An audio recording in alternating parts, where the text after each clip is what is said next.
అందరూ కూడా గమనిస్తా ఉన్నారు. మొదటిగా వైఎస్ఆర్సీపీ కార్యకర్తల నాయకుల్ని టార్గెట్ చేసి వాళ్ళని ఇబ్బంది పెట్టాలనుకోవడం, వాళ్ళ మీద అక్రమ కేసులు బనాయించడం, దానికి తోడు అధికారులు కూడా కూటమి ప్రభుత్వానికి సంబంధించి వారు ఏం చెప్తే అదే చేస్తామన్నట్టుగా వీళ్ళు కేసులు పెట్టడం కానీ, అక్రమ కేసులు కూడా ఏ విధంగా పెడతారంటే సంబంధం లేని కేసులు పెట్టడం, సంబంధం లేని సెక్షన్లు పెట్టడం, నెలల కాలాల పాటు తీసుకెళ్లి జైలులో వారందరినీ కూడా నిర్బంధించడం మనం గమనిస్తా ఉన్నాం. ఇది మొదట వైఎస్ఆర్సీపీ కార్యకర్తల నాయకులను ఇబ్బంది పెడతా ఉన్నారని అనిపించినప్పటికీ కూడా ఈ రోజు వచ్చేటప్పటికీ సామాన్యులు కూడా ఈ పరిస్థితి ఎదురవుతా ఉంది.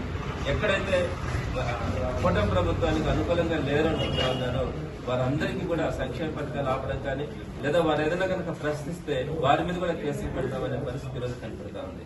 అందుకే జగన్మోహన్ రెడ్డి గారు ఒకటే చెప్పారు, వీటన్నిటిని కూడా మనం 3 సంవత్సరాల తర్వాత మర్చిపోయే పరిస్థితి ఉంటుంది.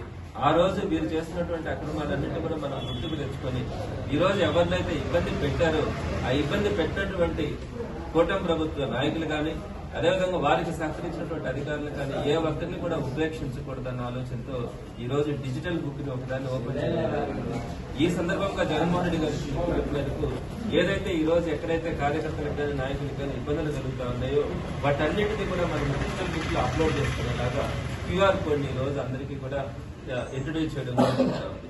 ఈ క్యూఆర్ కోడ్ ని స్కాన్ చేసి ఓపెన్ చేసి మనకు జరిగినటువంటి అన్యాయాన్ని ఫోటోలు వీడియోలు ఉన్నా లేకుంటే ఒక మ్యాటర్ రూపంలో కూడా దాన్ని తయారు చేసి మనం కనుక ఆ డిజిటల్ బుక్ లో కనుక అప్లోడ్ చేస్తే తప్పకుండా వీటన్నిటి మీద కాన్స్టెన్సీ వారీగా వాటన్నింటినీ కూడా సెగ్రిగేట్ చేసి అక్కడ జరిగినటువంటి అన్యాయాన్ని వాటన్నింటినీ కూడా ఏ విధంగా ఇబ్బందులు పడినారో ప్రజలు కానీ, వైఎస్ఆర్సీపీ కార్యకర్తలు కానీ, నాయకులు కానీ, వాళ్ళు ఇబ్బంది పెట్టినటువంటి కూటమి ప్రభుత్వ కార్యకర్తల నాయకులు లేదా వారికి సహకరించినటువంటి అధికారులు వీరందరినీ కూడా ఏ ఒక్కరిని కూడా రేపు వైఎస్ఆర్సీపీ ప్రభుత్వం వచ్చిన తర్వాత ఎలాంటి పరిస్థితుల్లో కూడా ఉపేక్షించేది లేదన్న ఆలోచనతో ఈ డిజిటల్ బుక్ ను కూడా తీసుకురావడం జరిగింది.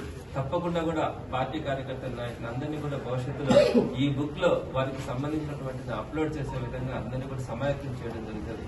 ఈ పరంగా అందరికీ కూడా మరొకసారి కూడా తెలియజేస్తా ఉన్నాం. అందరూ కూడా అధికారులు ఒకటి గుర్తుపెట్టుకోవాలా, కూటమి ప్రభుత్వం అన్నది మీకు శాశ్వతం అని అనుకుంటా ఉన్నారేమో కానీ ఈ రోజు ప్రజల భావనలు చూస్తే అందరికీ అర్థమవుతా ఉంది. ఎటువంటి పరిస్థితులు ఇది ఎక్కువ కాలం కొనసాగే ప్రభుత్వం అయితే కాదు. వీళ్ళని నమ్ముకొని కనుక వీళ్ళు చేసేటువంటి దురాగతాల్లో మీరు కనుక భాగస్వామ్యులైతే మాత్రం రేపు పొద్దున ఇబ్బంది పడే పరిస్థితి మీ అందరికీ కూడా ఉంటుందని ఈ సందర్భంగా వైఎస్ఆర్సీపీ తరఫున మీ అందరికీ కూడా తెలియజేస్తా ఉన్నాం. సో ఎట్లాంటి పరిస్థితులు కూడా కార్యకర్తల నాయకులు ఆధారపడాల్సిన అవసరం లేదు. పార్టీ వచ్చిన జగన్మోహన్ రెడ్డి గారు ఎప్పుడైనా కూడా ఒక మాట చెప్తే మాట నిలబడతారు. సో ఈ రోజు ఆయన చెప్తా ఉన్నది ఒకటే, కార్యకర్తకి నాయకులకి ఎవరి కూడా ప్రజలకు కానీ ప్రజల కోసం కష్టపడే క్రమంలో ఏ కార్యకర్త నాయకులైనా కూడా ఇబ్బంది పడితే మాత్రం ఆ కార్యకర్త నాయకుడికి తిరిగి ఆ గౌరవం వచ్చేలాగా రేపటి రోజున 2.0లో వైఎస్ఆర్సీపీ పనిచేయడం కూడా జరుగుతుందని చెప్పి తెలియజేస్తా ఉన్నారు.